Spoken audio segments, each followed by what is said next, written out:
Hello everyone, আসসালামু আলাইকুম। কেমন আছেন সবাই? অবশেষে আজকে আমরা চলে আসলাম ইন্ডিয়াতে, তাও আবার পায়ে হেঁটে বৃষ্টির মধ্যে ভিজতে ভিজতে। আমাদের হাউস বোটটি থামছে একটি বাঁশঝাড়ের মধ্যে। প্রথমে তো বুঝতেই পারিনি আমরা কোথায় আসলাম, পরে শুনলাম আমরা নাকি এখন ইন্ডিয়া যাচ্ছি, তাও আবার পাসপোর্ট ভিসা ছাড়াই। হাঁটতে হাঁটতে রাস্তাটা খুবই বিপজ্জনক ছিল, কারণ অনেক বৃষ্টি হয়েছে, বৃষ্টির কারণে রাস্তাটা খুবই পিছলা ছিল। তারপরও কষ্ট করে আমাদের যেতে হচ্ছে। এখন আমাদের অনেকটা হেঁটে হেঁটে যেতে হবে। সুন্দর জায়গা দেখার জন্য তো একটু কষ্ট করতেই হবে, তাই না?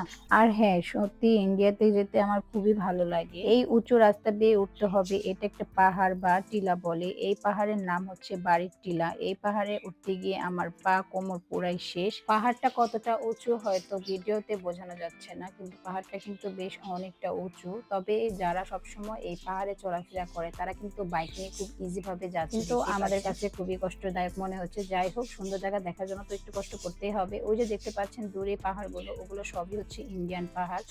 তো অনেকটা দূর আসার পর আমরা একটা জায়গায় দাঁড়ালাম। এখানে খুবই সুন্দর ভিউ দেখা যাচ্ছিল। এখান থেকে আমরা কিছু পিকচার এবং ভিডিও করে নিচ্ছিলাম। এত কষ্ট করে আসা আমার বৃথা যায়নি। এত সুন্দর ভিউ দেখতে পেলাম। কি যে সুন্দর তা বলে বোঝাতে পারবো না। সত্যি প্রকৃতি অসম্ভব সুন্দর। আমাদের বাংলাদেশটা সত্যি খুবই সুন্দর। ইন্ডিয়াতে যাওয়ার জন্য কিন্তু আমাদের আরো কিছুটা পথ হাঁটতে হবে। তাই আমরা ভিডিও করা শেষ করে আমরা আবার হাঁটাহাঁটি শুরু করে দিলাম। পাহাড় মানেই সুন্দর, পাহাড় মানেই সবুজ আর গাছপালা।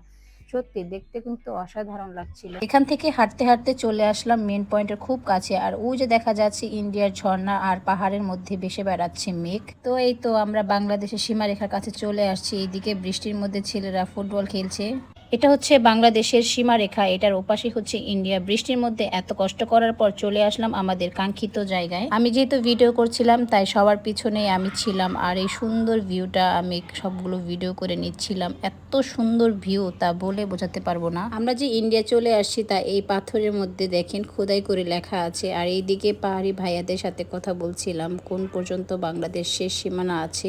আরো জিজ্ঞেস করছিলাম ওই পাহাড়গুলোতে কি যাওয়া যাবে কিনা। তারপর তারা বলল শীতের মধ্যে নাকি এখানকার পানি সব শুকিয়ে যায়। যাই হোক, এই তো আমাদের ঘোরাঘুরি। অবশেষে আমরা যাচ্ছি আমাদের বোটের কাছে। পাহাড়ে ওঠাটা অনেক কষ্ট ছিল, কিন্তু নামতে তেমন খারাপ লাগেনি। যাই হোক, ভিডিওটা কেমন লাগলো অবশ্যই আমাদের কমেন্টে জানাবেন। সবাই ভালো থাকুন, আল্লাহ হাফেজ।